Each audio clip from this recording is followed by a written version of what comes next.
R.K. Suresh அவர்கள். திரு R.K. Suresh அவர்களை வணங்குகிறேன். நீங்க ஒரு கேள்வி அனுப்பியிருக்கீங்க. பொய் என்றால் என்ன? வதந்தி என்றால் என்ன? உங்களை சுற்றி வதந்தி பொய்கள், அதை பற்றி என்ன நினைக்கிறீர்கள்? பொய் உண்மையை விட மிகவும் வலிமையாக இருக்கின்றது, அதையும் பற்றி என்ன நினைக்கிறீர்கள்? இதோட அர்த்தம் ஒரு அளவுக்கு தெரியும், ஆனால் சுவாமிஜி அளவுக்கு எனக்கு தெரியாது.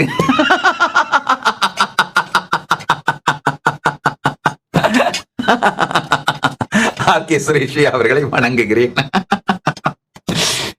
இந்த கேள்விக்கு பதிலுங்க கேட்டுக்குங்க. அதாவது இது உங்களுக்கு மட்டும் இல்ல, பொது தளத்தில் இயங்குகிற எல்லோருக்குமே இந்த பதில் உபயோகமாகும் நினைக்கிறேங்க.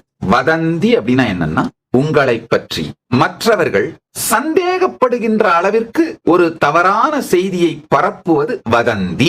உதாரணத்துக்கு நீங்க ஒரு மர்டர் பண்ணிட்டதா செய்தி பரப்புறது வதந்தி. ஆனா அதையே கொஞ்சம் ஆழ்ந்து ஹோம்வொர்க் பண்ணி வேற யாரோ கொலை செய்த ஒரு டெட் பாடியை எடுத்து நீங்க செஞ்ச மாதிரி கட்டமைத்து பொய்யான எவிடன்சஸ், விட்னஸஸ், இந்த மொத்தத்தையும் உருவாக்கி எல்லாரையும் அந்த மர்டரை நீங்க தான் செஞ்சீங்கன்னு கன்வின்ஸ் பண்ணிடுறதுதான் பொய்.